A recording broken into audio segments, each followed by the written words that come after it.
इन दोनों भाइयों का चरित्र सुनो, इसके सुनने से प्रभु में विश्वास और भक्ति बढ़ती है।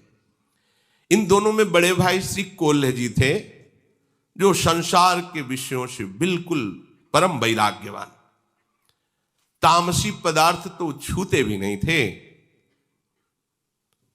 खाने पीने की तो बात जाने दो, हर समय भगवत नाम, भगवत रूप, गुण, बस इन्हीं का गान करते, इन्हीं के ध्यान में रहते थे।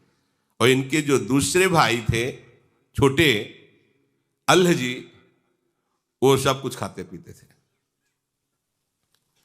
राजसी भोग भोगते थे और राजा के साथ, राजकुमार के साथ ही बैठते उठते और राजाओं के ही गुण गाते, रजोगुणी रूप की महिमा गाते।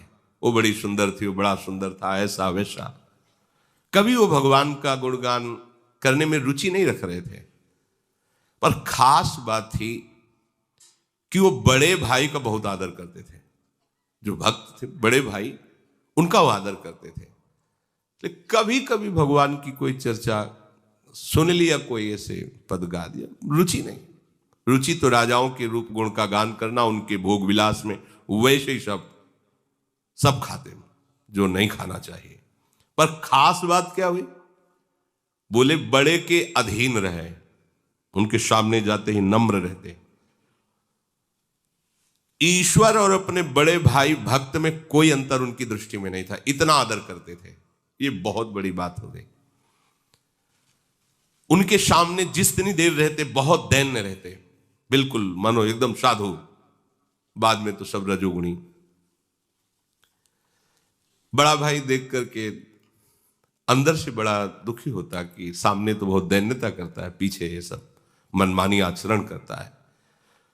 क्या करें, इसको ले चलें एक बार भगवान के सामने, इसको ले चलें, शायद इसकी बुद्धि बदले। चलो द्वारिकापुरी, द्वारिकाधीश के दर्शन करो, उनको साष्टांग प्रणाम करो, तुम्हारा मंगल होगा।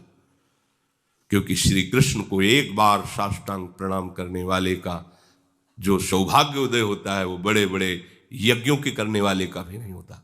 एकोपि कृष्ण कृतः प्रणामो दशाश्वमेधा भृतेन तुल्यः दशाश्वमेधी पुनरेपि जन्मो कृष्ण प्रणामी न पुनर्भवाये। एक बार श्री कृष्ण को दैन्य भाव से साष्टांग दंडवत करने वाले का कैसा लाभ होता है? बोले 10 अश्वमेध यज्ञ, अश्वमेध यज्ञ, 10 अश्वमेध यज्ञ के अवृत स्नान का, अर्थात पूर्णता का उसे फल मिलता है। पर 10 अश्वमेध यज्ञ और श्री कृष्ण के प्रणाम करने वाले का अंतर यह रहेगा कि 10 अश्वमेध यज्ञ करने वाला स्वर्ग आदि लोकों को भोग कर मृत्यु लोक आएगा, और कृष्ण प्रणामी न पुनर्भवाए। चलो प्रभु श्री कृष्ण द्वारिकाधीश के चरणों में साष्टांग प्रणाम करो चल करके। अल्ह जी तो कोल्ह जी को ईश्वर की तरह मानते थे, जो आज्ञा उनके साथ चल दीजिए। द्वारिकापुरी पहुंचे, प्रभु के सामने, द्वारिकाधीश के सामने एक विलक्षण घटना घटी, जिसे कान लगाकर सुनिए। क्यों कह रहे कान लगाकर? क्योंकि इससे तुम्हारा विश्वास बढ़ जाएगा, इससे तुम्हारी भक्ति बढ़ेगी, तुम्हें समझ में आएगा कि हमारे प्रभु की भक्ति कितनी सामर्थ्यशाली है। कोल्ह जी ने भगवान को प्रसन्न करने के लिए पद, ऐसा करना भी चाहिए, जब अपने ठाकुर के दर्शन करने जाए तो कोई पद उनकी महिमा से भरा हुआ, अगर वहां वातावरण भी देखे, मानो जैसे श्री जी के सामने, राधा वल्लभ जी के सामने समाज हो रही, तो चुपचाप सुनो, बोलने की जरूरत नहीं। ऐसा अवसर है कि आप गा सकते हैं, तो कोई पद सुना सकते हैं। देखो माई सुंदरता की सीमा, जो आचार्य महापुरुषों ने गाए हैं। कोल्ह जी ने सुंदर पद प्रभु को सुनाया। अल्ह जी हाथ जोड़े चुपचाप खड़े हुए हैं। भगवान को जो बहुत प्रिय बात है वो ये है कि भक्त चरण धरि भाव तरत भव सिंधु अगाध। अगर भक्तों के चरणों में भाव आ जाए तो तरने में देर नहीं लगती है, और भक्त के चरणों में भाव रखने वाला दैन्य होता है। ये दो विशेष लक्षण अल्ह जी में है, जो यद्यप कुमार्गामी आचरण कर रहे हैं, पर ये दो बात है। भक्त भाई को भगवान के समान मानते हैं और अपने को बहुत नीच मानते हैं, मैं बहुत नीच हूं, इसलिए दैन्य है। श्री कोल्ह जी ने पद सुनाया, द्वारिका के नाथ सब नाथन के नाथ प्रभु, देवन के दिव्य देव संकट सहाय हैं। ब्रह्मा शिव देव दैत्य दानो अरु मानवादि, सब ही के रचैया और सब में समाये हैं। कारज के कारण ओ तत्वन के तत्व आप, माया के अधीश ईश अलख लखाए हैं। महिमा महान गावे वेद और पुराण, कुल पार नहीं पावे हारी शीश को नवावे हैं। द्वारिकाधीश को पद सुनाने के बाद कहा, भाई तो भी तो बहुत बढ़िया गायक है, राजाओं की सभा में गाता है, देख सुना द्वारिकाधीश को। वो सुख चाहते हम कैसे सुनाए, हमारे अंदर तो भक्ति ही नहीं है, जिससे प्रभु प्रसन्न होते हैं वो बात ही हमने नहीं, हम जब कह रहे हैं तो सुनाओ ना। तो उन्होंने प्रभु की ब्रज लीला संबंधी पद सुनाए। बड़ा सुंदर उनका स्वर था, क्योंकि राजाओं की सभा में वह सब रजोगुणी काम था।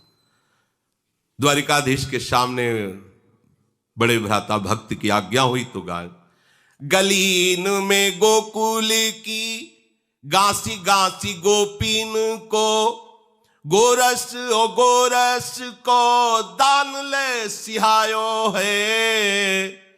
सगरियल बेलीन को नवल नबेलीन को, गाय के गवायो अरु नाच के नचायो है।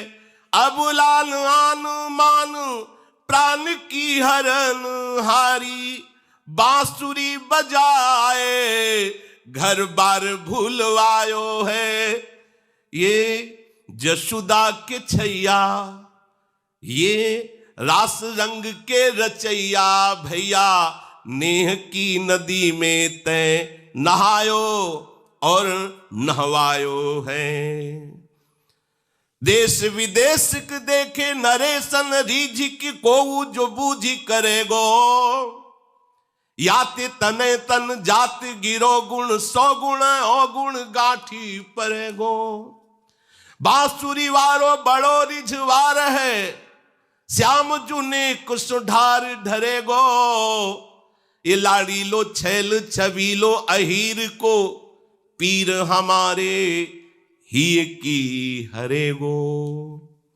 वाह वाह वाह, द्वारिकाधीश बोल पड़े, वाह वाह। सब आश्चर्यचकित हो गए प्रभु के श्री विग्रह से। साक्षात द्वारिकाधीश बोल पड़े, वाह वाह। ब्रज की लीला, प्रभु चित्त चोर के भी चित्त को चुराने। महामहिम श्री जगन्नाथ जी का जो आप रूप देख रहे हैं, ब्रज लीला श्रवण का परिणाम है। प्रेम विकल विह्वल स्वरूप जो जगन्नाथ जी का है, ये ब्रज लीला महाप्रेम स्वरूप है। प्रभु ने हुंकार भरी, वाह। कोल्ह जी ने गाया, द्वारिका के नाथ हो सब महिमा। जब अल्लाह जी ने गाया, पूरा मंदिर आश्चर्यचकित हो गया कि वाह वाह वाह। पहला आश्चर्य, क्योंकि आज तक कभी कोल्ह जी के सामने कोई भागवतिक चमत्कार नहीं प्रकट हुआ था। अल्लाह जी कभी दर्शन करने नहीं आए थे, वही उपद्रव रजोगुणी। पर आज दर्शन करने आए, भगवान ने वाह वाह कह दिया। पहले ही चुभा, ये को बार हम इतना आए, रोज आए, दर्शन किए, गाए, कभी वाह वाह नहीं। हम तो जानते हैं ना, आप भी जानते हो कि शराब वो सब वाह वाह वाह। चलो ठीक, थोड़ी तसल्ली। अब दूसरा प्रोग्राम, माला और प्रसाद। जाओ, जो अंग सेवन से पहनाओ जाके अल्लाह जी को। नजदीक गए, अल्लाह जी किसका नाम? जी, ये माला दो। नहीं नहीं, हमें नहीं दी होगी, मैं तो नीच आदमी हूं, गंदा आचरण करता हूं, ये मेरे भाई को दी होगी। ये जन्म से भगवत भक्ति में लगे हैं, प्रभु के, इन्हीं के चरणों के हम आश्रित हैं, इनको दे। नहीं नहीं, भगवान ने नाम लेकर कहा अल्लाह जी को देना। अल्लाह जी तुम्हारा नाम, हाँ, माला पहना दी, प्रसाद। अब तो कोल्ह जी की दृष्टि बदल गई और भगवान की तरफ प्रणय कोप से देखेगी, मतलब अपमान ही करना था तो थोड़ा हल्का करते, इतला कि हम इतला गाते रहे, कभी वाह वाह नहीं कहा, और इसने गाया और माला प्रसादी हृदय में एकदम। इनको नहीं दिया, आपको दिया है, आपका अल्लाह जी नाम पहला। ये है, थोड़ा भी अगर कहीं दासत्व में कमी रह जाती तो ये बात आ जाती है। अरे हमारे स्वामी हैं, यहां प्रसन्नता होनी चाहिए कि हम लिवा के लाए, तो इस नाते से प्रभु कितना इसको आदर दे रहे हैं। प्रभु दयो पे नया ही दयो, बड़ो अपमान भयो। ये बात समझनी है यहां कि हम जिनके शरणागत हैं उनके द्वारा की हुई कोई भी चेष्टा हमारा अपमान नहीं हो सकती, हमारा सम्मान है। पर वो समझ नहीं पाते, हम कहीं ना कहीं अपने अहम को बचा के रखते हैं। ध्यान देना, इसे मिटाना होगा, नहीं आप अपने स्वामी के ही प्रतिकूलता का चिंतन करने लगेंगे। जिनकी शरण में उन्हीं की प्रतिकूल किया कराया, फिर सब रुक जाएगा। इसलिए सावधान रहें। यद्यपि पतन नहीं होगा, पर काहे को जलोगे, समय बर्बाद करोगे। 15वें अध्याय में भगवान जो परम पद आरूढ़ का लक्षण करे, तो निर्मान पहला शब्द, मान रहे सबही मान प्रद आप अमानी। और ये मान रोग जीवत्व को पुष्ट करता है, देहाभिमान को। और जहां आप महापुरुषों का सानिध्य प्राप्त किए तो महापुरुषों के समान आपको मान मिलेगा, क्योंकि उनके सानिध्य में वो सम्मान जब हम स्वीकार कर लेते हैं तो मान का रोग बढ़ जाता है। और जब महापुरुष देखते हैं कि ये तो मान से रोगी हो रहा है, तो फिर उसका ऑपरेशन होता है, तब वो उसी के प्रतिकूल हो जाते हैं। जैसे छोटा बच्चा स्नान कराने के लिए माँ ले जाती तो बुरा समझते हैं कि हमें खेल से हटा कर, क्यों ऐसा नहीं होना चाहिए। इस पर सुधार मन को, अंदर की बात है, बाहर की नहीं। बाहर से आपके आचरण दैन्य हो सकते हैं, पर अंदर से आपकी वृत्ति अनुकूल और दैन्य होनी चाहिए। इनको अंदर से बहुत बुरा लगा। बचपन से भगवान का भजन कर रहा हूं, आज तक शाबाशी नहीं दी, आज तक माला प्रसादी। ये छोटे भाई ऐसा दयो पे नया ही दयो, ऊपर से पुजारी यही करे कि आपको नहीं दिया, इनको दिया है। दयो पे नया ही दयो, बड़ो अपमान भयो। गयो बूढ़ो सागर में दुख को न पार है, बूढ़त ही आगे भूमि पाई चलो झूमी। प्रीति सो अनीति भूले, ना ही मानो तरवार है। सो ही आए लेन हरिजन, मन चैन झिल्यो। मिल्यो कृष्ण जाय पायो, अति सुख सार है। बैठे जब भोजन को, तो दई उभय पातर ले। दूसरी जो कैसे कही, वही भार प्यार है। अल्लाह जी के कहने पर पुजारी ने कोल्ह जी को साफ कह दिया, ये माला तुम्हें नहीं, ये अल्लाह जी के लिए है। कोल्ह जी को लगा बहुत बड़ा अपमान भगवान ने कर दिया। बस ये बात समझो, भगवान मंगल भवन है, भगवान से सम्मान चाहते हो, उनकी हर चेष्टा मंगल स्वरूप है। ये रहता है, पक्का रहता है। और ये बहुत बुरा रोग है, बड़े बड़ों के अंदर रहता है। भाई रात दिन हम सेवा में रहते, थोड़ा तो सभा में बोलो कि हम तुम्हारे जिलाए जी रहे, तुम्हारे पोसे पुर। वो चाहता है भाई, ये है ना, पूरा हमारा जितना कुछ इन्हीं से चल रहा है। नहीं हम तो आपके इशारे से चल, पर अंदर जो फुलरा चढ़ा वो गिराएगा तुम्हें, ये पक्का। अब अगर उसे ये माना जाए कि हमारा अपमान हो गया, तब तो भाई बहुत ही मतलब मंदबुद्धि। गुरु के द्वारा की हुई चेष्टा अपमान होती है क्या? और जब हम ऐसी वृत्ति रखते हैं कि इन्होंने हमारा अपमान कर दिया, तो फिर शरणागति पर संशय खड़ा हो जाता है कि आपने क्या समर्पित किया था शरणागति में, तन मन वचन और स्वयं। तो अपमान किसका हो रहा है? उनका समर्पित तन, उनका समर्पित मन, उनका प्राण, उनका सब कुछ। तो वो अगर आपको ऐसा ही लग रहा तो अपने आप का अपने आप से अपमान करने तुम्हें परेशानी क्या है? अगर आपको ऐसा भास भी हो रहा है कि हमारा अपमान हो रहा है तो तुम्हारा है क्या, तुम बचे क्या? कम से कम इतना ही सोच लो। तो उनको लगा कि भगवान ने बहुत बड़ा हमारा अपमान पूरी इस द्वारिका के मंदिर में सभा में कर दिया। अब तो जीना जिसके लिए हम भक्ति करते थे उसी ने अपमान। कैसी देखो लीला कैसी विचित्र होती है। कोल्ह जी ने अपना अपमान समझ करके आत्महत्या करना उचित समझा। इतना जलन हो गई, अब ठीक नहीं है, तो समुद्र में जाके कूद गए। अब समुद्र में डूबते चले गए। जब नीचे गए तो दिव्य भूमि, जल का प्रभाव खत्म, सुंदर ऑक्सीजन, सुंदर वायु, ऐसे द्वारिकापुरी में पहुंच गए। ऐसे भक्त डूबना भी चाहे तो भगवान डूबने देंगे क्या? द्वारिकापुरी पहुंच, दिव्य द्वारिका का दर्शन, परमानंद की अनुभूति हुई। पर अंदर ही अंदर जल रहे हैं कि है तो वही द्वारिकाधीश जो माला उसको दी थी हमें नहीं दी। अंदर जलन है, भूल नहीं पा रहे थे। जैसे तलवार का घाव हो तो कर सकता रहता, तो प्रभु के प्रति थोड़ा गुस्सा, छोटी ही माला हमें भिजवा देते हैं। ये माला वाली बड़ी चक्कर है। जैसे समाज में जाए ना, जिस अपने समाजें होती तो निमंत्रण में, जैसे समाज में गए 50 लोग बैठे हैं तो उसमें क्या होता है, लिफाफा, माला और चद्दर। जरूरत नहीं ना लिफाफा की, ना चद्दर की, ना माला की, बगल में सबको पहना दिया गया।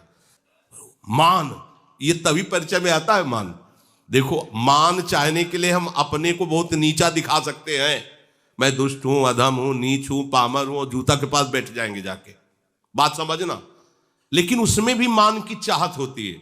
बात तब होगी जब जबरदस्ती तुम्हें कोई वहां बैठे हैं और फिर आप अपने को अधिकारी मान करके हाँ यही मेरा अधिकार है, तो समझ में। अपने को कह रहे हैं हम नीच हो, जब दूसरा कहेगा नीच है, पाखंडी, तब कैसा लगा? हाँ, तो ये बड़ा सूक्ष्म विषय है। अब वो घाव की तरह उनको अंदर आनंद तो आ रहा है दिव्य द्वारिकापुरी के दर्शन में। आगे भगवान के पार्षदों ने, आइए प्रभु आपको बुला, और आनंद हो। भगवान के पार्षदों ने अगवानी की और आनंद मिला, बड़ा सुख मिल रहा है, बड़ी शांति, बड़ी दिव्यता का अनुभव हो रहा है। भूल गए जो अपने भाई के सम्मान की ईर्ष्या जगी थी, शांत सी होगी। अखिल लोक चूड़ामणि भगवान द्वारिकाधीश के साक्षात दर्शन कर रहे हैं, परमानंद की बाढ़ आ गई। कोल्हे जी से कहा हो, पार्षदों से कहा, सबसे पहले हमारा इन्हें उच्छिष्ट पवाओ, बैठो। बैठा ले गए, 2 पत्तल लगाओ। तो उन्होंने सोचा कोई और भागवत आया होगा पास, 2 पत्तल। तब तक तो उनको कुछ नहीं, फिर पूछा कि जब उनका परोस गया प्रसाद तो दूसरा पत्तल भी परोस गया। तो प्रभु इसमें कौन? बोले अल्लाह जी के लिए। फिर और मतलब यहां भी अभी हमने पाया ले उसके लिए पत्तल लगवा दिया, वो फिर अंदर जो है पूरी जलन। तुम्हारे छोटे भाई अल्लाह जी के लिए है और वो तुमको भी तो बहुत प्यारा है। अब अंदर ऐसे महसूस के रह गए कि मतलब बात क्या है, इतना प्रभु इतना उसको प्यार करते। यहां भी आज सबे विश्व भयो दुख गयो सोई हुयो नयो, दयो पर बोधवा की बात सुन लीजिए। एकदम चेहरा बदल गया प्रभु की तरफ, फिर वही प्रणय कोप से देखे, प्रभु नाराज मत हो, तुम जानते नहीं हो, तुम अभी के भगत हो, वो हमें कितना प्यार करने वाला भक्त है, तुम अभी सुनो, हम तुम्हें बता रहे हैं वो कौन है जो तुम्हारा भाई बना है आके।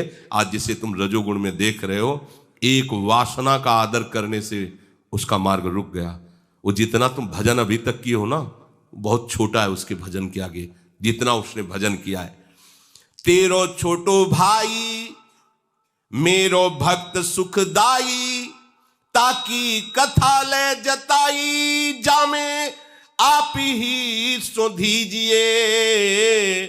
प्रथम जन्म मांझ बड़ो राजपुत्र भयो, गयो गृह त्याग सदा मोसुमति भीजिए।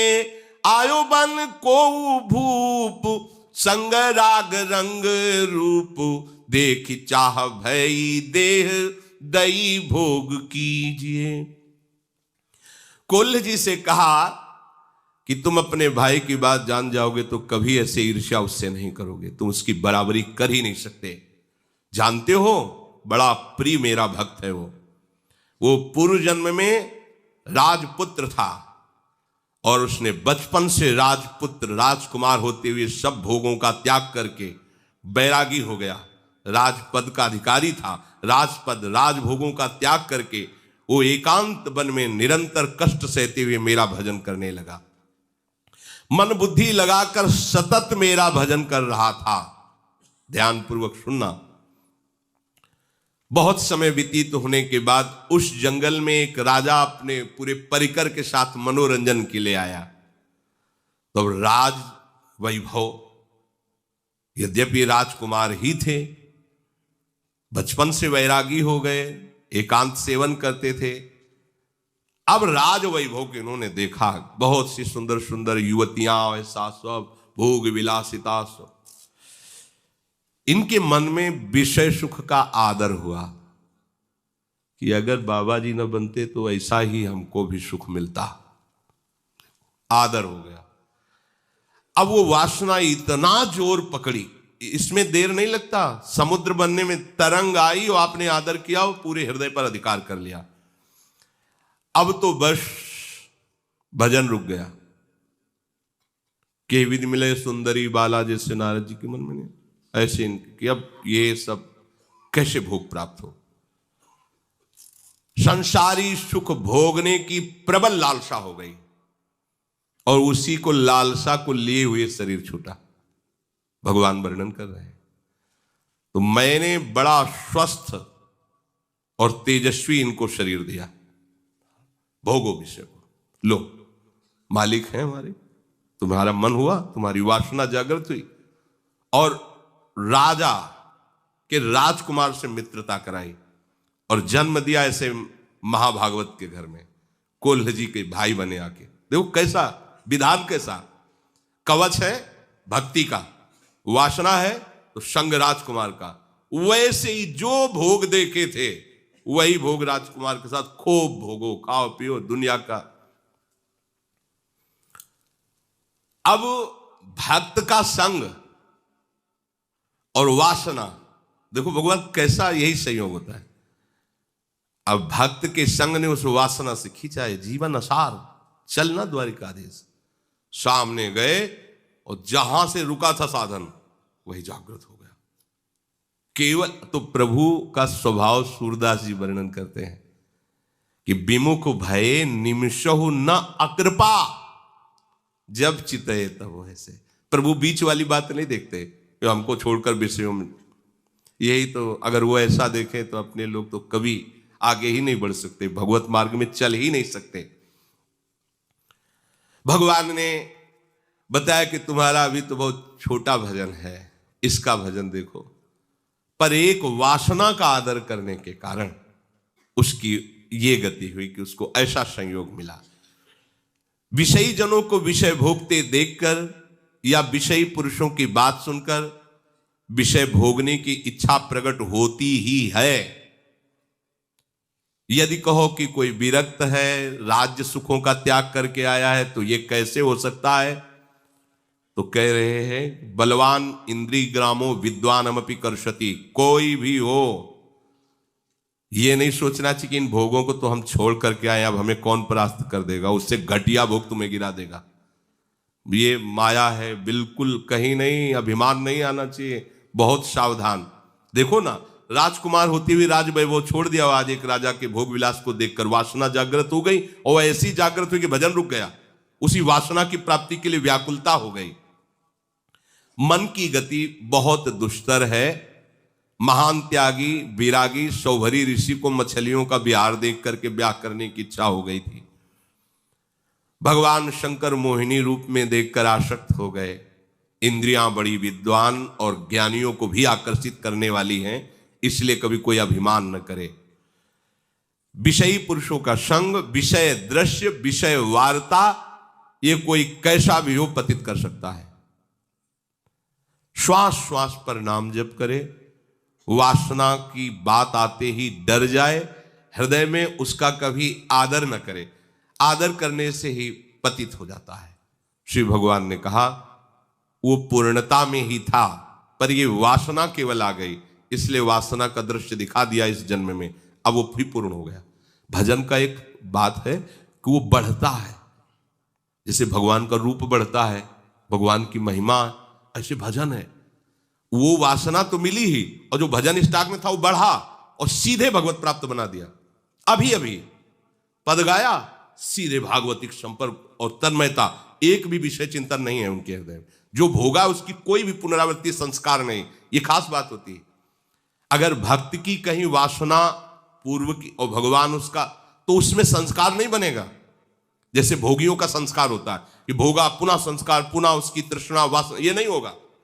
उसको घृणा पैदा हो जाएगी अंदर से, संस्कार रहित हृदय होगा, क्योंकि वो प्रभु की तरफ से चल रहा है, डॉक्टरी चल रही, वो ऐसा नहीं।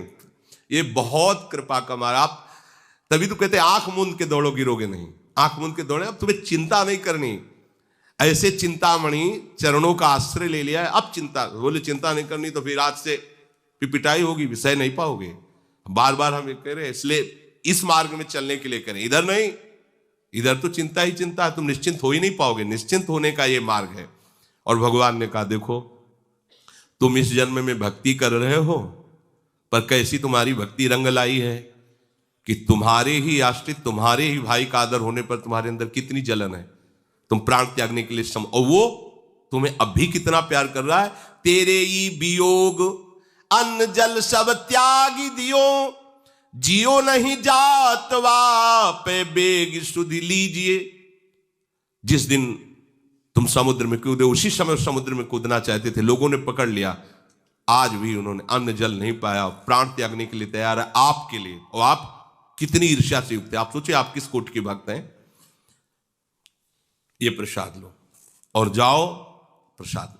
हाथ पे प्रसाद दीनो, आए घर चीन लीनो, सुपनो सो गयो बीती, प्रीतिवासो कीजिए। द्वारिका को संग सुनी, आवती ही आगे चलो, मिलो भूमि पर दृग भरी वह दीजिए। कही सब बात श्याम, धाम तज ताही छिन, करो बनवास दो अतिमति भीजिए। तुम्हारे वियोग में तुम्हारे छोटे भाई ने अन्न जल त्याग दिया है, तुम्हारे वियोग में वो प्राण त्याग देगा अगर तुम नहीं पहुंचे। शीघ्र जाओ, भगवान जी ने वो प्रसाद दिए, जाओ उनको देना। और प्रभु की वो शंख चक्र के छाप लेकर के आए। अब वो जो अपमानजनित दुख था क्षण में नष्ट हो गया, क्योंकि अज्ञान के कारण था। अपने भाई पर अपार प्रेम हुआ। अल्ल जी ने जब सुना कि कोल्ह जी को द्वारिकाधीश के दर्शन हुए, तो भूमि पर लेट कर उनको प्रणाम करके उनका स्वागत किया। दोनों भाई आंखों में आंसू भरकर मिले, भगवत प्रसाद पाया, और वहीं से आजीवन के लिए दोनों वनवासी होकर भगवत प्राप्त हुए। देखो वासना का आदर करने से इतना विघ्न पड़ा, पर नाश नहीं हुआ, पतन नहीं हुआ, फिर वही बैरागी बने और भजन की पूर्ति हो। तो आप ही जो भजन कर रहे हैं ना, एक एक मिनट प्रभु देख रहे हैं, द्वारिकाधीश पूरा देख रहे हैं ना, आगे की पीछे की सब। हमें ये नहीं सोचना कि हमें कोई देख नहीं रहा, अच्छाई या बुराई भी। बहुत भजन कर रहा हूं, कोई शाबाश तो कहने वाला नहीं, जिसके लिए भजन करे वो शाबाश दे रहा है, वो देख रहा है। कोई देख नहीं रहा, मनमानी कर लेते हैं। नहीं, जिससे मिलना चाहते हो, जिसका भजन करे वो देख रहा है, तुम मनमानी कर रहे हो, इसलिए सावधान रहो। श्री भगवान कहते हैं मेरे भक्त का कभी नाश नहीं होता, मेरा भजन अविनाशी है। हाँ, थोड़ी रुकावट आ जाएगी यदि आप प्रमाद करोगे, तो क्या आपको भगवत प्राप्ति तो होनी ही है। श्री राधा वल्लभ लाल।